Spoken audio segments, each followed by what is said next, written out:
What is good, YouTube? Quinn Wade basketball analysis coming to y'all with that instant analysis on analysisplayground.com and on YouTube. We're going to talk about a pretty good game tonight. The Blazers ended up beating the Atlanta Hawks. It was a back and forth battle between two teams that really wanted to win this game. The Blazers are still trying to stay in that play-in range, and so is the Atlanta Hawks. Both teams was basically fully healthy. And a lot of defense wasn't played until the end when it really mattered. And it was a time to pick a winner. Only one team was going to win this game. They both didn't really want to go into overtime, it seemed. So the intensity picked up a little bit more. Both teams are not really known for defense anyway, so it's not really a shocker. But you look at the Blazers, they're 24 and 26. They're 14 and 11 at home. You look at the Atlanta Hawks, they was 25 and 25. But after losing this game, they fall below 500 to 25 and 26. They're 12 and 15 away from Atlanta. The Hawks end up losing 125 to 129. I thought it was just interesting to see similar like teams play against each other and see how close these teams really are in their goals and also how they play against each other and how they choose to run their offense.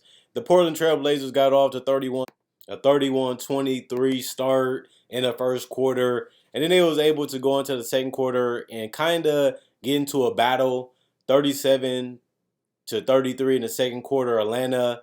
And then even in the third quarter, they scored a bunch of points. Both teams really colliding against each other, going bucket for bucket, three for three, mid-range for mid-range, layup for layup, floater for floater, 35-32 in the third quarter. Then in the fourth quarter, 33-30, Atlanta, but it didn't matter because Portland was able to get the lead in the first quarter and was able to basically keep it throughout the game, even though Atlanta made runs, but they couldn't get enough stops to where they can control the game. And the Blazers was able to get enough offensive punch from guys to where they was able to win the game.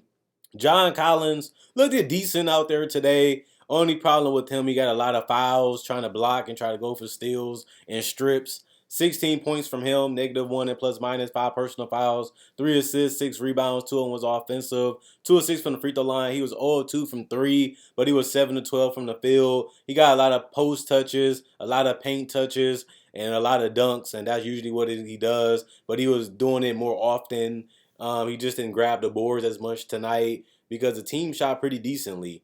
DeAndre Hunter, 10 points, -4 and plus minus, 4 personal fouls, 2 turnovers, 1 steal, 1 assist, 2 rebounds, 4 of 4 from the free throw line, 0 of 4 from three, 3 of 14 from the field. He looked a little confused and a little lost out there. He didn't know if he wanted to shoot the mid range, if he wanted to shoot the three. Then he kind of over dribbled sometimes, not really getting into rhythm, not really getting his feet where they needed to be on his shots to get clean looks off, and a lot of them was contested. Clint Capella, 10 points, -2 and plus minus, 1 personal foul, 3 assists, 15 rebounds. 5 of them was defensive, 10 of them was offensive, which is flat out ridiculous when you can play that hard and fight for rebounds and you get more offensive rebounds, double at that. Just is flat out outstanding. But he also shot 2 of 2 from the free throw line, 4 of 11 from the field. He usually shoot better from the field, still a little rusty in that painted area, not getting the shots off cleanly, rushing a little bit in that paint, not getting enough patience in there. Sometimes you got to do that to get a good look, and sometimes you got to remember the defense is supposed to make it uncomfortable and tough. DeJounte Murray was just shredding the defense in the first and in the second half. 40 points for him tonight. -4 and plus minus, 1 personal foul, 2 steals, 7 assists, 8 rebounds, 5 defensive rebounds, 3 of them was offensive. He was a beautiful 9 of 9 from the free throw line. Great stroke tonight, even from three. 5 of 8 from the 3-point line. Really was able to do it off the dribble. He was able to do it as a catch and shoot guy, and he was able to even play off the ball a little bit. 13 for 26 from the field. Was able to mix in some layups, some pull up jumpers, and even some floater type jump shots. Aaron Holiday started tonight. 3 points, -2 and plus minus, 1 personal foul, 1 turnover, 1 assist, 1 of 2 from the 3-point line, which was his only field goal attempts. You just got to see more out of him. He's capable of doing more. He's capable of playing better. We done seen it even with Atlanta, even in Indiana. He just haven't been able to do it in Atlanta for a long period of time. And when Trae Young goes out, he's supposed to be able to do it. He hasn't been able to do it in those instances. Kongu, 8 points, -3 and plus minus, 3 personal foul, 1 steal, 1 assist, 7 rebounds. Two of them was offensive, 4 of 4 from the field. Did a great job of rebounding the basketball and finishing in the paint. AJ Griffin, I'm liking what I'm seeing out of him. 13 points, -2 and plus minus, 2 personal fouls.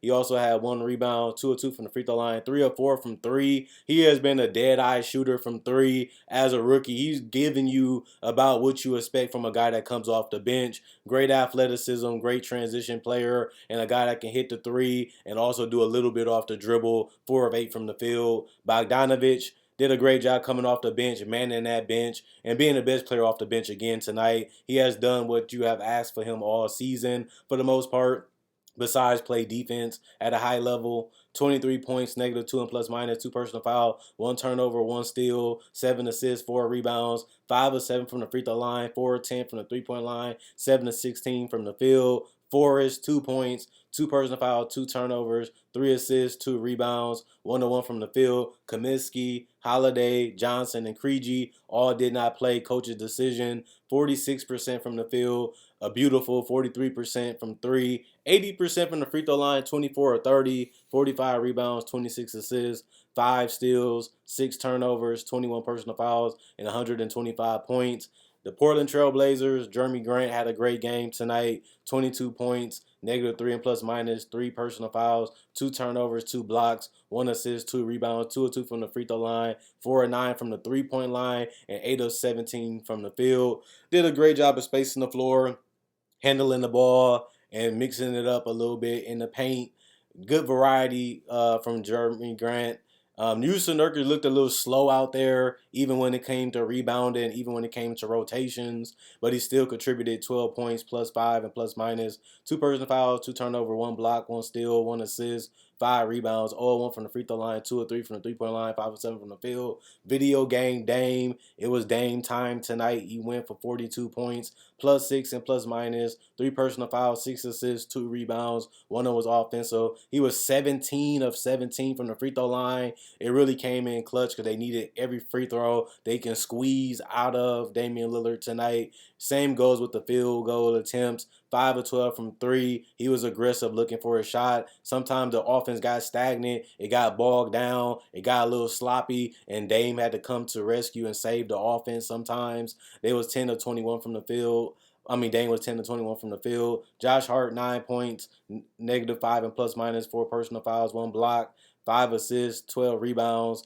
2 of them was offensive, 1 or 2 from the free throw line, 4 or 6 from the field. To be that small and grab that many rebounds and play solid defensively and get out in transition and find open opportunities, even in semi-transition, you got to give credit to Josh Hart for playing hard tonight, and they needed him to do that. Anthony Simons had some questionable shots, but he still shot 8 of 12, 5 of 8 from the 3-point line, 7 assists, 1 rebound, 1 block, 1 turnover, 1 personal foul, -2 and plus minus, and 21 points. Did a good job shooting a three and giving Dame and them some space out there. Eubanks, 3 points, +4 and plus minus, 1 block, 2 assists, 3 rebounds, 3 of 3 from the free throw line, all 1 from the field. Nazir Little, 6 points, +4 and plus minus, 2 personal fouls, 2 of 2 from the 3-point line, 2 of 3 from the field. Gary Payton II, 4 points, +6 and plus minus, 2 personal fouls, 1 turnover, 1 steal, 1 assist, 3 rebounds, 2 of 3 from the field. And Sharp, 10 points, +5 and plus minus, 4 personal fouls, 2 turnovers, 1 block, 1 assist, 4 rebounds, 1 or 2 from the free throw line, 1 of 4 from the 3-point line, 4 of 9 from the field. Just a great job using his athleticism to get to the paint and finish, and also rebounding the basketball. This was one of his best games of the season. Watford, Walker, Butler Jr., Johnson all did not play. Coach's decision. They did shoot a steaming 54% from the field and a crazy 47% from three. They was 19 and 40 from three. The whole team couldn't miss at one point, and they really did need to do that as they had the space, they had the ability to break it down and catch the ball and just shoot right in pocket. A lot of these was comfortable shots. They just had to get it to go down, and they was able to do that tonight. When you look at the free throw line, they only missed 3. They was 24 or 27, 88%. Did a good job getting to the line as a complete team.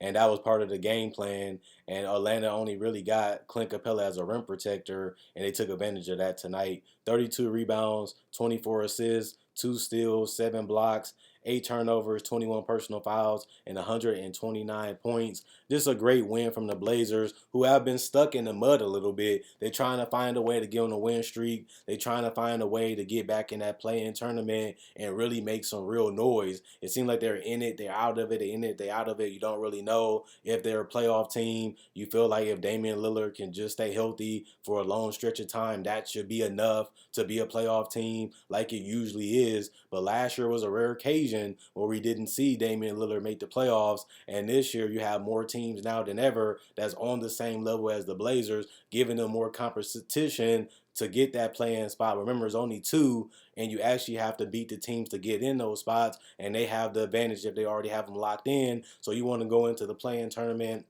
being already in the seventh and eighth spot so you can have an advantage over the team that's trying to take your spot. I think it's tough. I think it's going to be difficult for a team like the Blazers that they are what they are. They don't really have a chance to really improve that much. Honestly, they can add a little bit more to their bench, but does that really make them significantly better?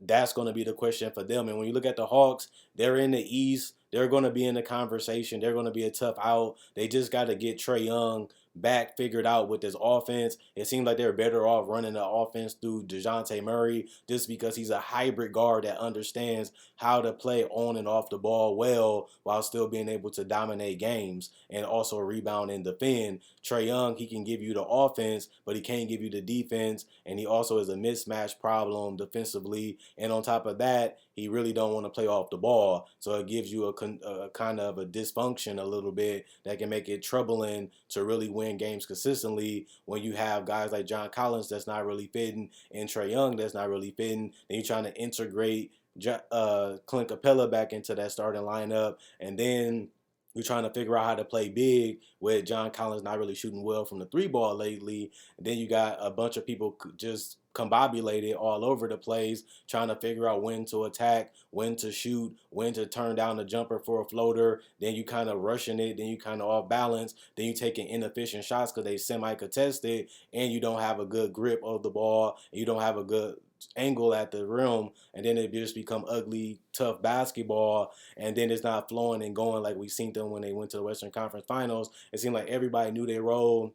Everybody knew what to do, and everybody was out each other's way. Now they got a lot of guys that do similar stuff, doing it all at the same time, and it just don't look pretty. It just don't look fluid. And I think that that's the biggest problem with the Hawks, trying to find a way to get the right group of guys out there all playing together for the same goal, for the same purpose, and playing hard at the same time on both ends of the court, while also being able to share the ball a little bit more and not be one-dimensional and predictable like they have the tendency of being. It's not trying to be hard on them. You just expect this team to be a lot better than what they have been this season. They have a whole lot of talent on paper, and then when you look at their record, they're below 500 all the time. Then you look at them, they go on a win streak, and everybody's saying the Hawks are figuring it out, but you already know they're going to go on that losing streak of losing one or two in a row. Then you kind of figure out, like, is this really a team that's a piece away? A lot of people look at the DeJounte Murray being that guy that made them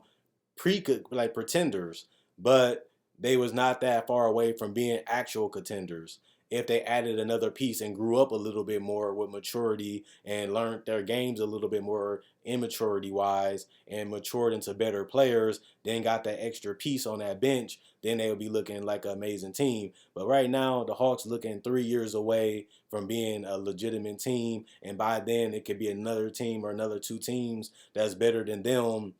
Plus, you got to take in the fact that Boston is a young team too, and they are already better than the Hawks. So the Hawks' time is still there. They're still going to be competitive. They're still going to be a tough out, but they should be a lot further ahead, is what I'm saying, than what they really are right now. And it's just a shame to see this team make all these moves to go all in with Trae Young. Yes, they got their reward, which was the conference finals berth, but they have went so far backwards to now you don't really know how can you move forward with this team and go back to where you left off at, which is the conference finals, and try to advance to an NBA finals with Trae Young as your franchise cornerstone. And now it's looking tougher than ever because the East is only getting deeper and the Hawks are falling down that ladder of pretenders slash contenders. Now it just looks like they're a team that's a playoff team, and that's not what they was 2 years ago. You look at it like they're almost there, and now you see it again where now they need a couple more pieces than one. And that's unfortunate, but it's just being real. The Hawks got to start figuring it out. Their GM already quit on the experiment. It's getting tougher. It's not going to get easier, but it's part of the process. It's part of the grind, and they just going to have to figure it out together as a team, as a coaching staff, and as an organization. They made this team. They put it together. They was confident coming into the season. They haven't lived up to the hype, in my opinion, but they still got time to figure it out before the season is over, and they still got time to right the ship, and they still got time to be even out of the play-in tournament. But they got to start getting healthy, and they got to start playing harder and smarter, and they got to start playing together instead of just letting guys just be one-man shows. And I think that's one of the biggest problems that they have too. But that's just my analysis on it. All this is factual, stat-based analysis, not just my opinion. We've been watching the Hawks all season, and this team continues to have games like this where they should win this game or they in the conversation to win the game, but they don't play defense the whole 48 minutes, and it kills them in the end. And that's just tough to see.